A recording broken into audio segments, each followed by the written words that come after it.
Good afternoon, everybody. I'm so excited to welcome you at Amandari Library for the very first live book club of Ubud Writers and Readers Festival. And I'm very delighted to have four incredible women authors here with me. We have Tracey Lien, author of All That's Left Unsaid and previously reporter of the Los Angeles Times. We also have Claudia Bellante, freelance journalist and author of children's book series Latido de Alas. We have journalist and author of Acts of Desperation and Ordinary Human Failings, Megan Nolan. And lastly, we have literary scholar and author of Macrame and Jalan Lahir, Novita Wuri.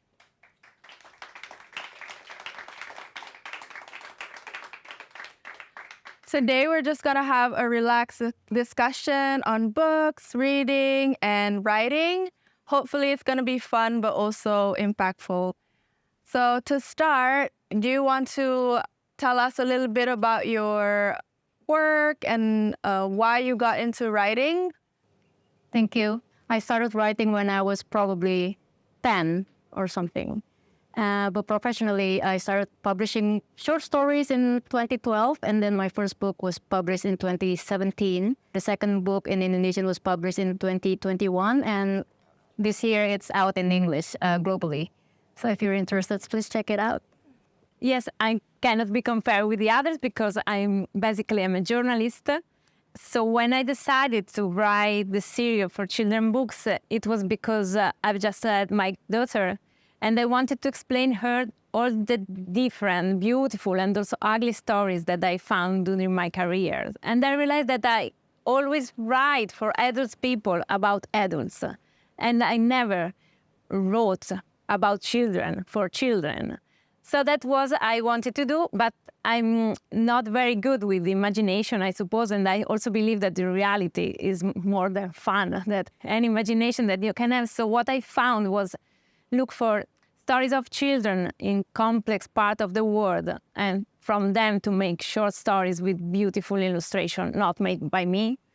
And so this is a series, and it was translated in English last year and this year, because there are four, and so that's what's the reason they... Yeah. I think more adults should go back into reading children's books. So my novel is All That's Left Unsaid, and it's a literary murder mystery set in Cabramatta, which is a real suburb in Sydney, Australia. And the story begins when a 17-year-old boy is beaten to death at a Cabramatta restaurant. And when his older sister comes home for the funeral, she learns that the police are completely stumped by his case. About a dozen witnesses were present, and they all claim to have seen nothing. So she takes it upon herself to track down each witness to find out what happened. And the reason I started working on it, as Laksmi mentioned, I used to be a journalist. The reason I got into journalism was because I wanted to tell stories that would hopefully change the way people saw the world in some way. Perhaps stories that people would remember a week from now, a month from now, a year from now. And around the time that Donald Trump was elected, my job changed, and it felt like every day was a new crisis. And then I didn't really have the time to tell those stories anymore. So then I turned to fiction, and so that's what I've been doing ever since. That sounds super amazing. I really want to read your book now. And if anyone have questions, we're going to also have a Q&A sessions towards the end. And last but not least, Megan. Hi. I also was a journalist for 5 or 6 years before I published my novel. That was mostly cultural criticism and personal essays and long-form book criticism. And then I initially planned to write a collection of essays on the theme of my debut novel, which is sort of about obsessive love and about women losing their identity within love. And then when I started to write that nonfiction book, it just didn't feel like I was able to achieve everything that I was trying to do with it in essay form. So then I decided to try it as a novel instead. That was my debut, Acts of Desperation, which was in 2021. And then my new book, Ordinary Human Failings, just came out in the UK in July and is out in the US and globally in February next year. And that's a very different book. The other one is quite transparent, biographical, and to do with my experiences, even though they're fictionalized. And this is also a kind of literary murder novel, which it begins with the inciting incident is a child in a London council estate is suspected of killing another child who has been found dead. And then I sort of used that event as a catalyst to investigate a family of Irish immigrants who have arrived to London 10 years before this, and go back into their lives all the way back to, it goes in phases back in the 70s and then into the 50s for their father. And it's basically a family story which is told through the lens of this terrible crime. I also continue to write journalism, but mostly fiction nowadays. Yeah. Amazing. So I'm really curious, what are your favorite books to read? Is it the same with what you actually like to write, or you want to write, or you've been inspired to write? Yeah, actually, the reason that I wrote the second book is because my first book did quite well, but it's not really the sort of book that I like to read. Yeah. This was an attempt to write the sort of book that I actually like to read. And I didn't really feel the authority to try and write a book like this on my first go. I didn't think I could be a novelist, really. I thought I was always going to write nonfiction. And I thought that was, even though I love novels more than anything else, I sort of had accepted the fact that my skill set was in nonfiction. And therefore, my first novel was, whenever you look back on something you did as a younger person, it's very embarrassing, obviously. And even though the novel and my debut came out only 2.5, 3 years ago, but I wrote it when I was 26, which is 8 years ago now. You know, I can really see when I read it now, the fact that I didn't feel able to allow myself to write fiction fully, and was like only allowing myself to write autobiographically. And so, yeah, what I like to read best are family stories and family sagas, basically. And I find that the most satisfying thing to read. Don't tell me Twilight. No, I've actually never read Twilight stories. Yeah, so what's the book? I started out my favorite, when I was a teenager, my favorite book was Of Human Bondage by Somerset Maugham, which is, it's like a birth to death. It's, you know, kind of Dickensian way of storytelling where you meet this person when he's 6 years old and you follow his entire life until he dies. And I find that a really satisfying kind of thing to read. It is like a layered family drama that goes back into generations, and you see how those past lives are impacting their present. And that's kind of what I like to read best, mostly. Have you read 100 Years of Solitude? I have, yeah. I love that. Is that the kind of books that you gravitate towards? Yeah, exactly. Something that's like quite dense. You just feel like you can spend a very long time both actually reading, but also like in this world with the book. And that's my favorite thing to read, really. Yeah. No, what's happened to me is that I not love books, but I also am normally very interested in the life of the authors, the writers. So, for example, when I was a pre-adolescent or like that, I was completely in love with Beat Generation. And so I started to read the Kerouac and Ferlinghetti, but also I was very interested about like minor characters of the movement. So one of my favorite books was Memories of a Beatnik of Diane Di Prima. And I also love Fernanda Pivano, that was the translator who brought to Italy all the Beat Generation writers, but also Hemingway.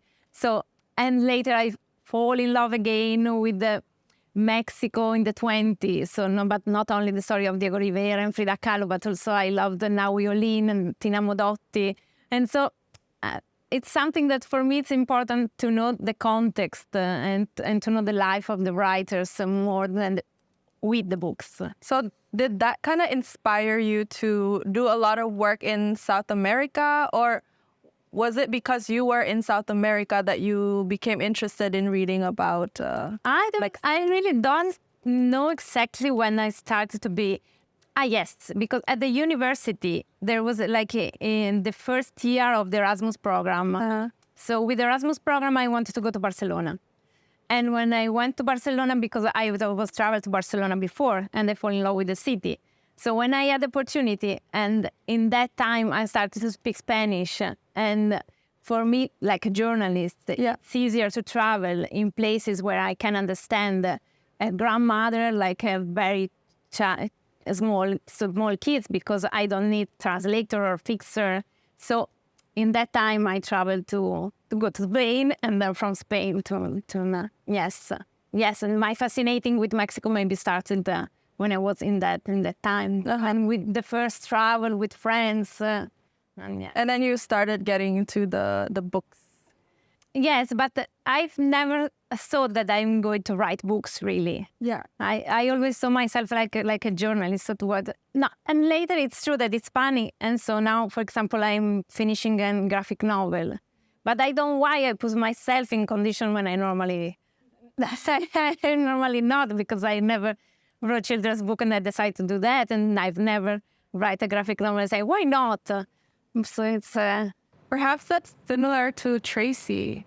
You didn't want to write a book, but you wanted to, express how you were feeling, basically, because of all these issues around the world that you were reporting on a daily basis. So yeah, like when I quit my job as a journalist and I went to get my master's degree in creative writing because I figured, let's learn other ways of telling stories, because I still loved writing, but I knew I didn't want to do journalism.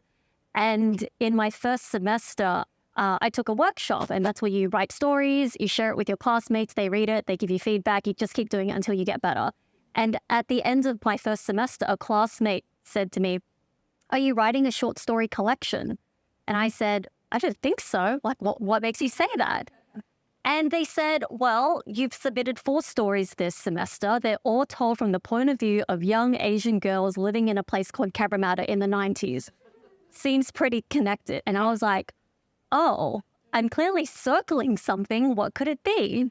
And so it was like the practice of just writing and reading and I guess just learning new techniques and seeing what's possible. Like it was just clearly a way for me to tell a story that I hoped could last and would have an impact on people. And then in terms of what I like reading, I really like asking other people what their favorites are and then seeking those out. And even if I end up hating them, I like to think about, okay, well, what was the appeal of this book then for that person? And what can I learn from it? So for me, it's all about like stretching. It's also kind of like market research. yeah, it's like a friend of mine, their favorite book is 100 Years of Solitude. Yeah. I was like, oh, my brain is really stretching while I'm reading this. Like, it's not an easy book. No, but it can be incredibly rewarding. And I was like, oh, I'm trying to understand, like, why is it this friend's favorite? And applying it to everyone I know, and suddenly I have a very long reading list. But I'm so sorry. I don't think we can ask everyone what their favorite books are today. But we have time to ask you what do you like to read? So, like all the nerds in my generation, I fell in love with Harry Potter first. But I started writing way before that because my father wrote short stories as well. And after that, I was introduced to the world of writing, and to me, it feels like it's not like a dream or a profession that I wanted to do. It's just like the way of breathing. It is the way I lived and the way I processed my daily life and my suffering and my struggle. And then it somehow became like some sort of accident. I got published and like recruited. I met a wonderful editor, and I was completely nobody, and he was interested in what I wrote, and I didn't know anyone in the Indonesian literary world. But here I am now, about 10 years later. I know a lot more people also in the international literary world, and I'm so grateful for that. And of course, as a scholar, I studied Russian literature, so I read a lot of Tolstoy, for example. I still love Tolstoy, but then after reading this interview by Intan Paramadita one day, and she was also asked, what is your favorite book? Who is your favorite author? And then she realized, why is it all men? And then after that, I stopped reading men. Yes.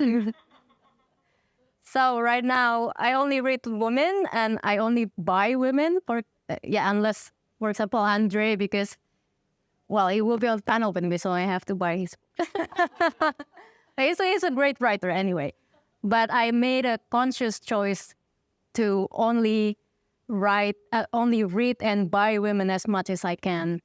And my favorite nowadays is mostly Asian author like Han Kang, the writer of Vegetarian, and Ruth Lozecki, who's an American and Japanese author, and Louis Gluck, who died sadly like a week ago, and I'm still pretty sad about that. So besides you realizing that you were only reading works by men, has your relationship changed in terms of reading after you became, I guess, professionally a writer? If anyone, felt that their relationship to reading has changed? Like maybe perhaps in the past you were just reading for fun, but because you're a writer, you're reading, like you're analyzing everything about the book. So I'm just curious because I think I'm the only one here who's not a writer. Yeah, I have found that very strongly actually because once you publish a novel, or actually before I published a novel, because I was writing about books, I get sent a huge number of early proofs of new novels, which is wonderful and like a huge privilege. But then because they're free and they're often really good, it meant that I realized about a year ago that I hadn't read anything that wasn't contemporary fiction in 2-3 years. And that made me feel really sad and like I was not using reading correctly anymore. Because I guess like part of what is very moving about literature to me is this feeling of like reaching out to somebody who you don't actually know and reaching through time in that way. Once I kind of like realized this and made an effort to be reading older work again, I kind of reconnected with reading in a better way. And I do have like a little bit of why I like to read in the first place back now.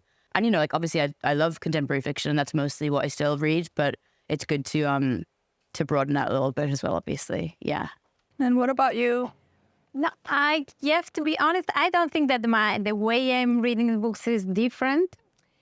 And it's true that maybe I can recognize when the books is very good or not. But I think that it's because I'm a reader, not because I'm a writer. So reading, you develop this capacity, not because I always read for fun or curiosity. Yeah, I think since I started writing fiction, I read to see what's possible. Like I might think like, oh, am I inventing something completely original? And then I'll see that someone else has already done it. And it's like, oh, I don't need to reinvent the wheel. It's already been done before and it's probably been done in a masterful way. So what can I learn from it? So I'm sort of always looking for ways to help my own writing. And, if like, it's not as if I can mimic another writer either. If I could, I absolutely would. But since I can't, it's more about just hoping that I can learn specific things from as many authors as possible. I read this quote once. It says, "The originality is not novelty, it's sincerity." So it's really nice that you brought up, I guess, sometimes that struggle that you want to create something new, but we don't often need to think about that. We just need to be honest in ourselves and in our writing to really, create work that feels like something fresh, like a fresh air. Yeah, there was one of the best pieces of advice I received was from the author Rudy Umbriger. And so she wrote Honor and The Space Between Us. And she visited my grad school program in my first year. And I was sort of expressing my insecurity to her. I was like, I sort of just write like a journalist. Like when my sentences are really short, I write like a reporter. And, fiction, like I see really embroidered language and lyrical language, and I feel like a fraud. I've got imposter syndrome. And she said, look, a grain of sand on the beach does not wonder where it will be tomorrow. It just allows the tide to bring it in and take it out and bring it in and take it out. And then years from now, it ends up somewhere completely different. So if you just keep showing up every day and write, you will change as a writer. Your voice will change and you won't even have to think about it. And so from then on, I could stop worrying about like, can I sound like, I don't know, George Saunders or Harper Lee or whoever, and just focus on myself. My next question might seem a little bit stupid to ask this to writers, but because I feel like, for a year, I've been campaigning on the importance of reading and literacy. I want to know from your point of views, why do you think reading is so important? Just to share to the audience and Indonesians out there that, didn't grow up, I feel like, with the privilege of having parents that really care about literature. I remember, if I can start, I asked my mother if she liked to read, and which she was never allowed to read because my grandmother thought that it was a lazy person doing. Like if you read, then you're just sitting down and like look lazy. So basically, that's why she didn't like to read. And for some reason, I like to read. And to me, it's really important. Reading is opening our mind, and it allows us to peek into other people's souls and to learn more in a very intimate way that we cannot just achieve by just talking or just by listening. And I mean, of course, reading is listening, I think, in the end, but it's a very important part of life for me. And I really appreciate your work because I know literacy in Indonesia is still a big problem. No, I completely agree. I think that what we were talking about too is important because if you read, you improve your language. And if you improve your language, you improve your critical thinking. And define the things, define ourselves, and define what's happening around. It's important because if we continue to simplify, this is the problem that we have now, because people don't understand what they read. They don't read. If they read, they don't understand. So this is a big problem. And if you have few words, you have few capacity to understand the world. And finally, what we have, that everything is black or white and conflicts. So reading is about empathy, is about capacity to understand. And hopefully we have more lazy people reading and not fighting around the world. Because yeah, we need more lazy people for world peace. Thank you, Mom, saying that I'm lazy. Thank you, Mom. But can I just ask you a little bit about maybe the way that your parents brought you up? Because I saw you with your camera, and I feel like I see you as such a passionate journalist. How did that happen? Like, what made you become the person that you are today? I really don't know because my no, You were lazy. I really love my parents totally. Also because I was adopted when I was like 18 days, so I'm the luckiest person in the world, and my father really saved my life. So we have a beautiful relationship. They don't like to travel a lot. But that is true. They both reading a lot, and my house always has been full of books. That was not happening, for example, in my aunt's house, that she have one book, and I perfectly remember. They has a lot of magazines about cars, for example, and one book. And once I go there and say, please, can you give me the book that you have? Because I love the objects. And I think that happens because you have the objects around you. I like to have books around me. And then I think that when we talk about e-books, I don't want to be conservative, but the things that you love, papers, I think that, and if you see books around you, you need them. If we stop to see books, we stop to need them. And so but coming back to me, I don't know. I think that I'm only curious, and to be a journalist, it's a perfect excuse to speak and to investigate this world that normally I cannot have access. So it's a way to say, this is interesting. So I want to know deep, and I have the perfect excuse. Yeah, that's wonderful. We'll get back to ebook, but then get back to ebook. And what about you and Tracey? I was very lucky. My dad is a writer. He writes plays, and I had a really interesting, weird childhood, and grew up in theaters a lot, and spent a lot of my time there. So yeah, that was its own thing. He doesn't write fiction or anything else. He doesn't write prose, rather. But that was its own, interesting way to understand writing. But also, he and I are temperamentally very similar. We're both very overly sensitive, overthinkers, worried people. And I think he recognized that in me when I was really little, and he kind of taught me to use reading as a way to help that. Like the most basic way that I appreciate reading is that it's like a consolation and a distraction in two different ways. Like one, even if it's like the trashiest book on earth, it's an incredibly immersive experience. It's kind of like one of the only immersive experiences that is left to us, with the internet being so constantly present in our lives. Like watching a movie in a cinema or fully reading a book are like two of the only things I do where I don't look at my phone and not thinking about other things. So in that way, it's just like literally a useful distraction. If I'm feeling really anxious or I'm thinking about something too much, I'll read or watch a film. But also, yeah, just like as we were talking about already, like it's a way to see other people and feel close to other people when you are feeling completely isolated or just lonely or unable to connect with the world in the way that you want to in that moment. Like to read a book in which you can feel connected to humanity is obviously a huge thing.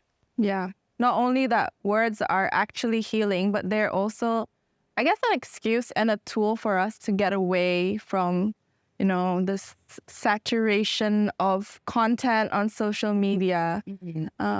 And what about you, Tracey? Yeah, there's a quote from the choreographer Twyla Tharp, and it goes something to the effect of, who you will be 5 years from now is determined by the books you read and the people you meet. And I think in both of those instances, it's about empathy and connection. And obviously, the people you meet, that's pretty straightforward. But then the books you read, it's this window into another living, breathing, feeling, experiencing person's imagination. You get to experience like how they make sense of the world.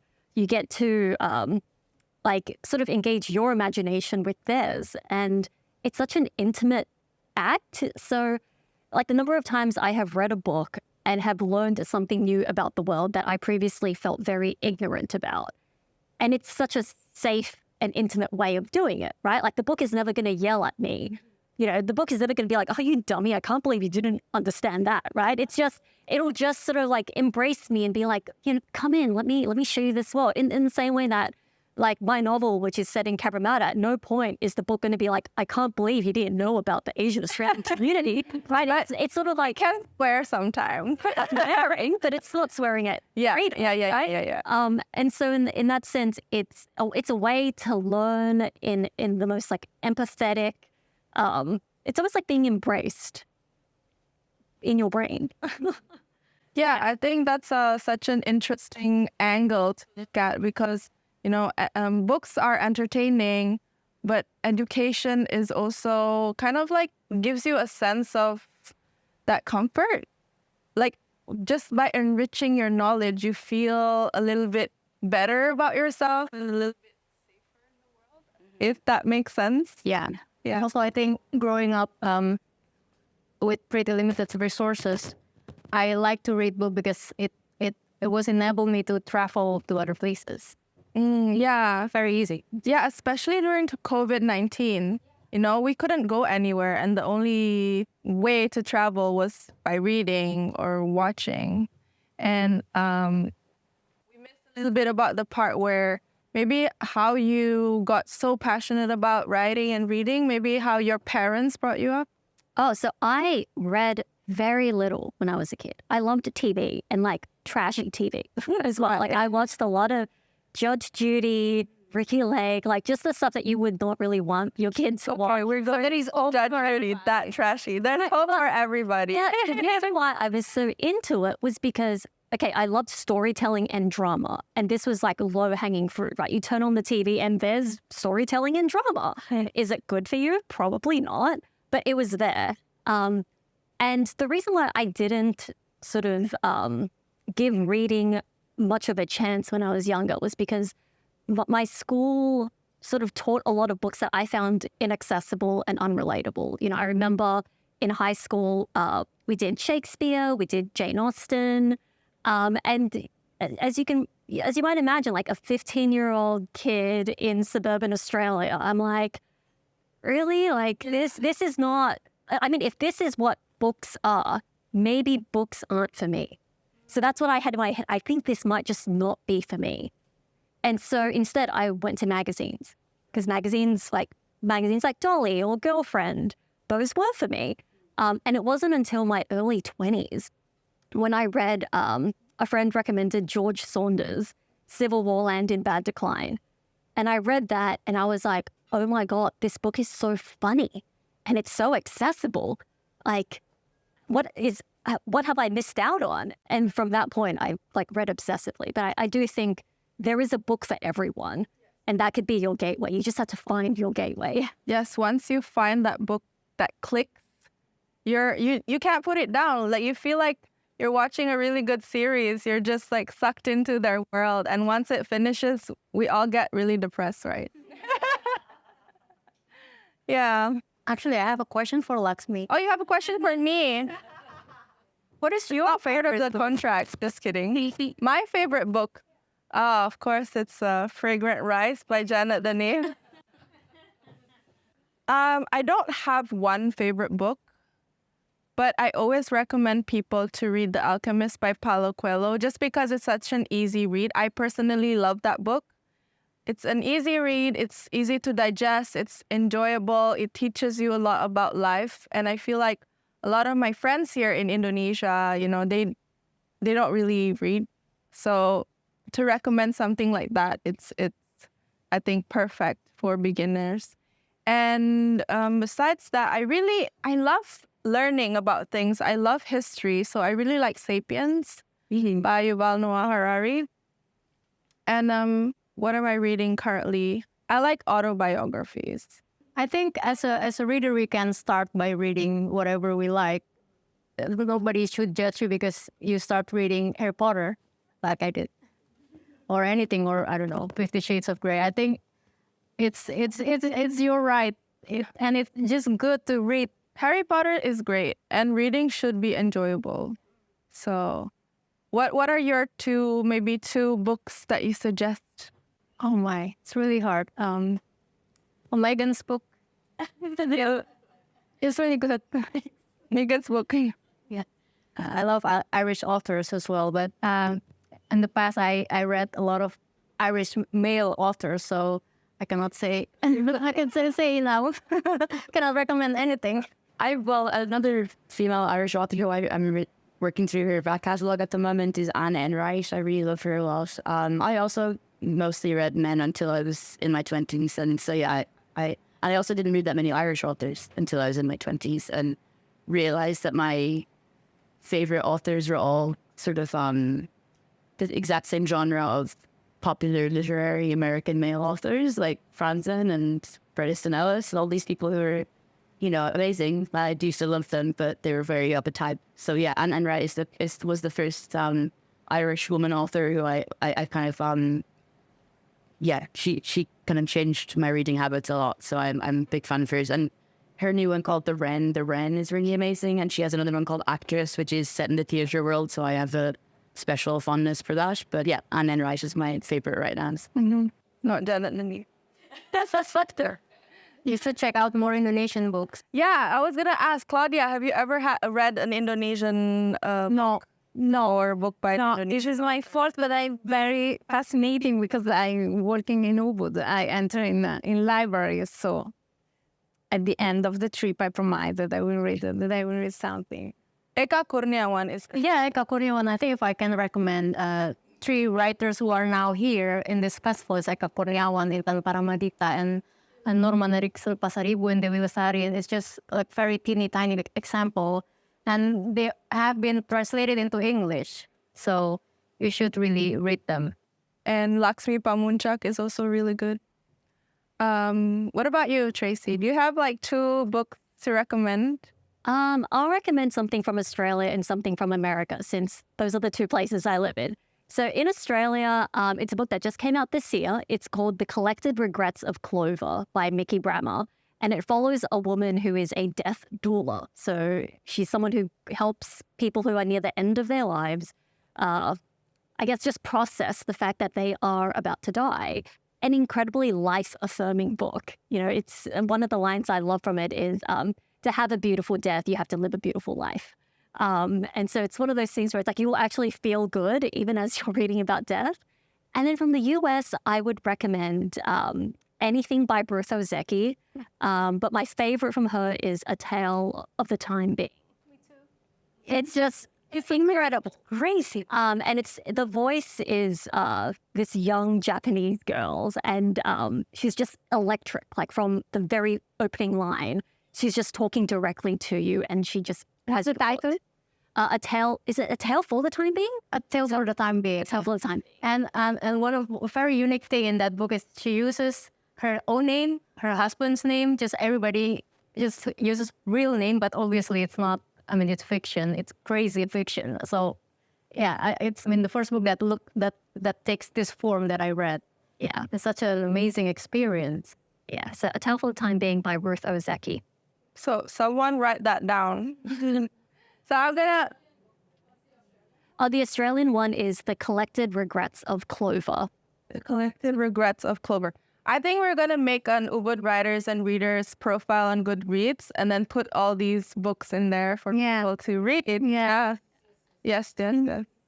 Sorry, I have to correct myself. I read an Indonesian writer. Oh, you did? Yes, Febi Indirani. Oh, Febi, it's my friend. She's my friend. Great, because there is a book of her translated in Italian. It's about religion. Wow. Italian. And the writer was, it's not about the Virgin Maria. The Virgin Maria, bukan Perawan Maria in Indonesia. Yeah. Yes, because after my first travel to Indonesia, I wanted to read something about that. And if I can suggest two books. Yes, please. One was in Ireland. That I really loved when I was younger. I love the books about friendship. Eureka Street. Eureka Street. By Clean Wilson. Books about friendship. I really love. Is that the title? Books about friendship? No, it's Eureka Street. That is a street. Eureka Street. The title is Eureka Street. Right, yes. I really loved. And another writer that I really love is Almudena Grandes. She's a Spanish writer, and my favorite that I always give to the play in English is The Frozen Heart, because it's beautiful, because there's a long story between a Spanish Civil War and the dictatorship, and the story of two families. And she passed away 2 years ago, but she has a lot of books, so anyone is good. All right, we're gonna pass on to the audience for Q&A. So if you have any questions, please feel free to make yourself feel like this is an actual book club. I want you guys all to engage and have your say. Or say your favorite books. Yeah, your favorite books. Let's engage and exchange books. I have a question. Question from a mom who has two boys who are about, just 1.5 years apart. But they were younger. And still now, books that they have to read in schools, but also books that they read for later became a lot. And a lot means it's kind of become a burden for parents to buy. Oh. And I actually don't know, because also in Cambodia, the community or reading in Cambodia is still quite new as well. So we don't really have a lot of places that we would go to exchange some books or, borrow. It will be nice to find a book, right? Also, you don't have a lot of libraries where you can just borrow the books. But also, some of them could be, 45, 30, 50 USD.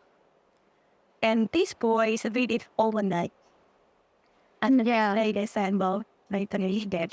Oh my God. Call me Dopat. And then, so I don't know. As a writer, I write cookbooks. I don't like version and everything. Yeah, so I don't know what would be your advice. Thank you for highlighting that. I'm sure in Indonesia, a lot of the provinces here have the same problem. They don't have access to quality books or even books at all. And it's a challenge for parents who want their kids to read. To be honest, it's part of maybe a collective responsibility to sort of think about how we're going to provide for the children without having to spend a fortune, because we shouldn't spend a fortune just to read books, right? Isn't that where ebooks come in? No, not that I major ebooks at all, but then they're cheaply accessible. Yeah, the books are also expensive, and also you need the gadget as well to read ebooks. Yeah, sometimes you don't have the gadget, and of course also internet. Yeah, we tried actually. Because of that reason, we said, boys, what about switch it to Kindles? We started going all the way, but they said, well, as soon as it like way But can they do swaps for friends? The books that they... Yeah, I think maybe your son or his daughter maybe could start a book club. And so you don't have to spend so much money on buying new books. You can just like exchange, pass them around. That's a great idea. Yeah. Also, getting books secondhand. Secondhand books. Yeah. Or making a book club between where you live and another country, and so exchange books through the both country, and maybe can be Yeah. Like the movie. Is there a movie? No, those are jeans. All the traveling pants. Yeah. Oops. Okay. Yeah. But thank you so much for letting us know. It is a big problem. Also, I'm poor also because I buy a lot of books. Yeah. Yeah, it is a big problem. Yeah. But at the same time, writers also need to make a living. Kind of a dilemma there. So I think for me, to be able to write is a huge privilege. To not really think about where I'm going to have my dinner, where my dinner will come from the next day. Because I think it's a very, very big privilege. And Yeah. Do you want to like expand on that a little bit more, just to talk about maybe your struggle to become a writer and what did you have to sacrifice to be where you are now? I don't know if anyone else can relate to my experience, but I used to have a real office job when I still lived in Indonesia to just fund my writing lifestyle. And I give up entirely right now. I don't live in Indonesia anymore. And I'm lucky to be married to such a great man who told me, just focus on your writing. You don't need to find a job. I'll do the job. And I was like, yes. Yeah. So, but it's still a struggle. Of course, I'm used to earn my own money, and it was not very little. It was a good office job. And now I don't anymore. But in the end, the most important thing for me is writing. So I'm just curious whether like once you've done and completed your book, it's published, how do you feel? Now, my experience is very small because I only published that series and there are 4 books. But It matters. Yeah, absolutely. But no, I was satisfied because it was like chronics for me, because like a report is so the same that I've published in magazines and in newspapers in my whole life, but with a different shape, and also for the different audiences. So it was like a step more compared with what I was doing before. So it was like a new achievement and capacity to talk about new people. So I was satisfied for that, and also because they were published in a very bad period because it was in the middle of the pandemic. In the books I speak about the places where you normally don't go to travel with your parents, because it's the war in Colombia and Venezuela, is Bolivia, when normally the people doesn't go to go to a resort, or Jamaica, where maybe people know the beaches but not the problems of the girls and of the kids inside the island. So I was a little bit proud also because it was not only for the kids but also for the parents, because a lot of adults are completely ignorant the difficult situation that some country lives. So it was like not only for them but also for us. Like, Yes, that's amazing. We have someone from Colombia here. Do you have a question? I actually do. It's based on what you were talking about before, about 100 Years of Solitude. And it's that, just like you, I started reading when I was in my 20s, really, because I was not interested when I was younger.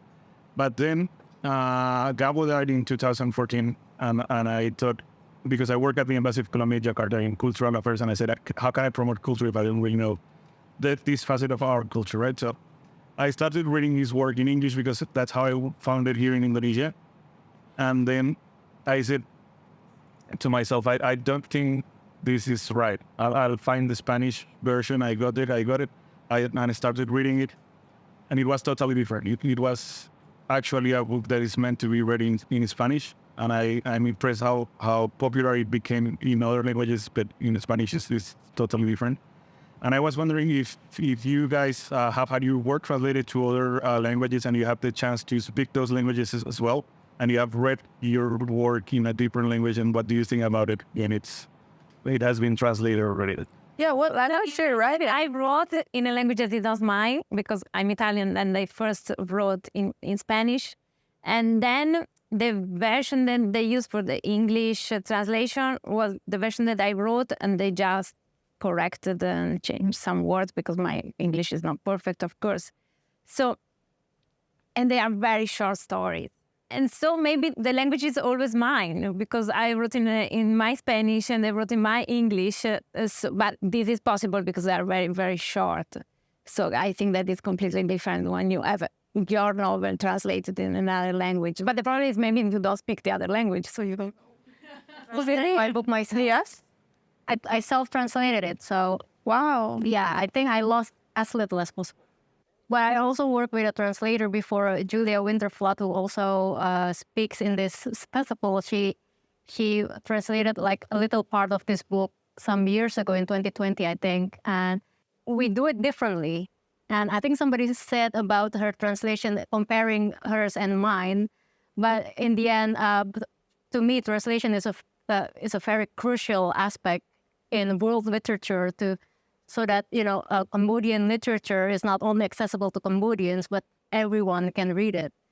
And of course, it has its minus and plus points. But in the end, it's something that has to be nurtured, translating. Yeah, I'm a translator myself. Oh, amazing. I'm sure you guys write in English, but did you get your books translated?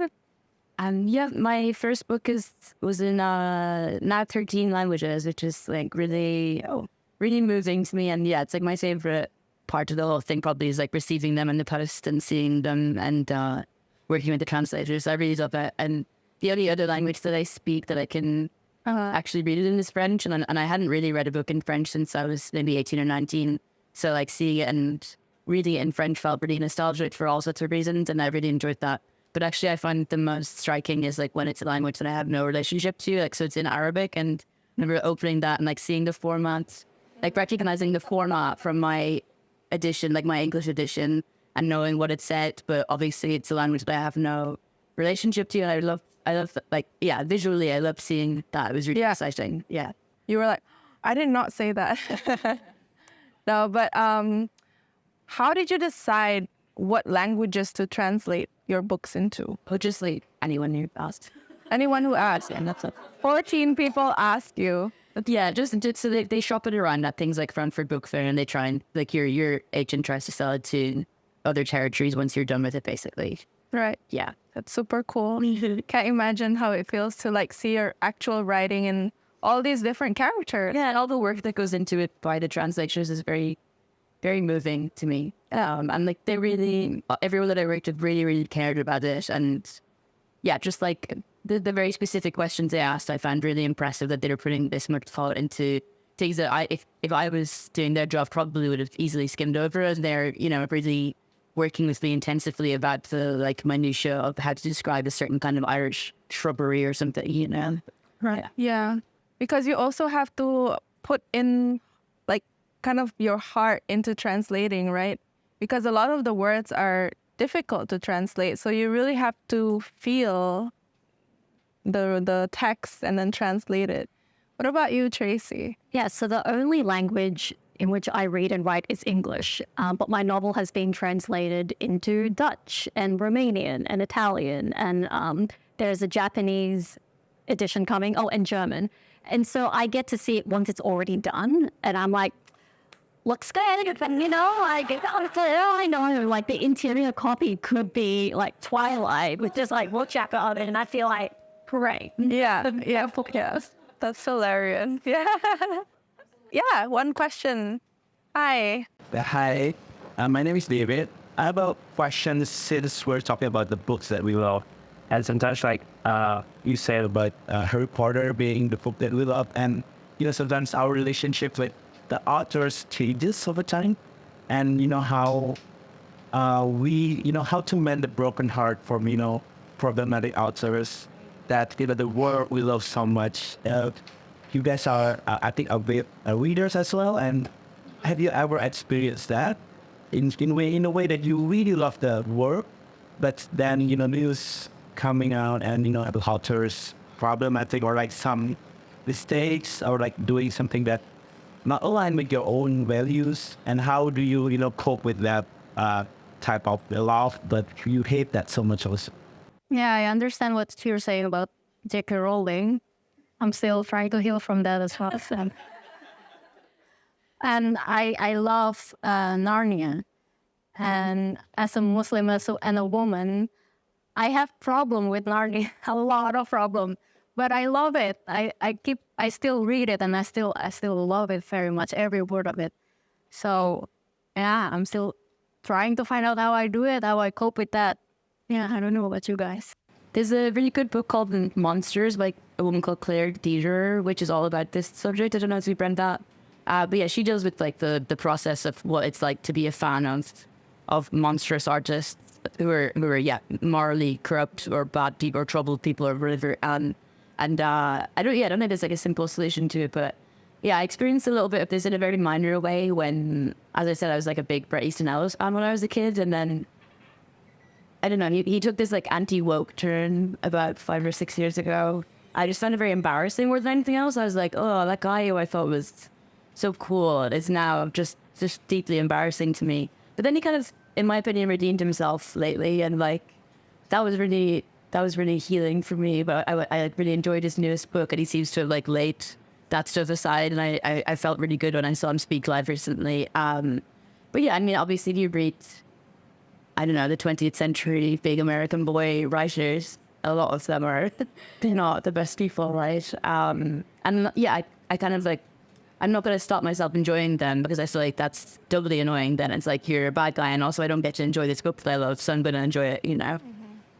Yeah, I think that's a big part of maybe cancel culture, because the author did something bad. Does it take away the quality of their work? That's something to think about also. Does your work have to relate to you? Do you have to have the readers sort of attached to the author, or is it simply enough for them just to like your work? Yeah, we have a question at the back. Just to add to that, so I own a small bookshop in Jakarta, and interestingly, at my bookstore, so we really curate our collection, and we change our collection based on a theme, and we change the theme every 6 months. So it's very curated, and me and my business partner, choose them. And interestingly, our readers, they really look at who the authors are. So for example, whenever we sell books by white men, we cannot sell them. So it's very interesting. So our readers really research who writes the book. So there's another level of readership. I think based on my observation only, someone comes to a certain level of reading, yeah, they will really care about who the authors are. But they will be able to differentiate the art and the artist. You have any thoughts on this? No, I think that I'm being interesting of the life of the writers. I admit that sometimes I have prejudice because maybe I don't like the writer for some reason. And even if the book has been translated all around the world, I don't want to read because I'm not curious. And this happened for an Italian writer, for example. She's very appreciated, but I think that some incoherence between, I don't like, because sometimes writers come from very privileged world, and so it's something that I don't know, I don't find interesting, and so it's very hard that I read the bestseller. Maybe I read the bestseller like 10 years later when everybody say it's good, it's good, it's good. I promise it's good. What about celebrity writers? Celebrities taking on writing, like they're writing, but then are they actually writing the book? Oh, I think lately the woman who plays 11 in Stranger Things, I think she published a novel. But she was very open. She was being very open about who actually well, they did it together. It's a collaboration between her and I feel bad because I can't remember the name of the writer. And she never once said that, yeah, I write the book. No, it's like we write the book. This is a work of two people. And I appreciate that instead of just celebrities who use ghostwriters and then just parroting around like, this is my work, and just eliminating the real writer behind it. But to be honest, I haven't read any of the celebrity books, so I cannot tell. Yeah, me neither. I just put it out there. Yes. We're talking about, the moral character of the writers and how that impacts how we approach the work. But what about from your point of view? Do you have ideal readers? And, what would be an ideal reader for you, apart from punch and paste one book? I had a funny experience between the first and second, where the first one was read almost exclusively by women and young women, and then the second one is a more it's more literary novel probably, and it's also a little bit more of a plot that's without it's not a gendered plot. The other one is very much a subjective young woman in obsessive love with a man. It has a particular resonance. And every single one of the reviews, when my first book was by a woman, and every single one of the reviews, my second was by a man. And I was really interested in that assigning. And so a part of me was excited to get some men reading my work, basically, because I felt annoyed the first time around that the genre and the subject matter was like alienating 50% of the people in the world. I'm just a little bit relieved to have my work read by both genders at last, basically. But ideal readers, I don't know. I think part of like the excitement of having any reader is that they're a mystery to me, and they're bringing something that I have no ability to control to my work, and that's really exciting and dynamic for me. So I think anyone who's like bringing their own consciousness to my work is exciting to me. But do you or should you think about the readers when you're writing? Sorry, in the end we have to, because sometimes that's the requirements of the publishers, for example, because you cannot just write anything. Then publishers cannot just, publish anything, right? So in a way, we have to also think about the readers.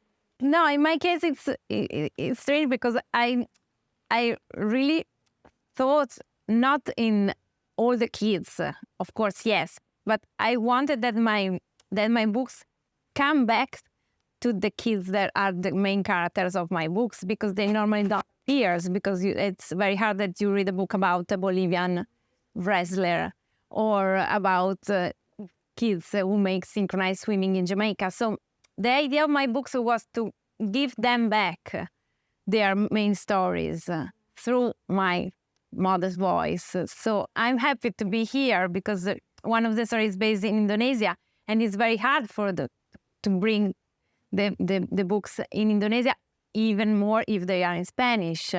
And so I would really love to go to the place where I found the stories and when I wrote them, just because it's thanks to them. Yeah. I wrote the stories. I guess it's more important that to know that how they're actually reading the book rather than who's reading the book. Like what do they get from reading the book? Yeah. No, and also because I really thought that sometimes we have a lot of books, but sometimes the characters are always the same, because we are privileged readers and with privileged protagonists and in privileged context. And so my kids are not privileged. The context is very complex. And so I think that it's nice to thank them. Okay, so if there's no more questions, I would like to end the session today. And thank you so much to our beautiful writers here, and of course, all of you guys.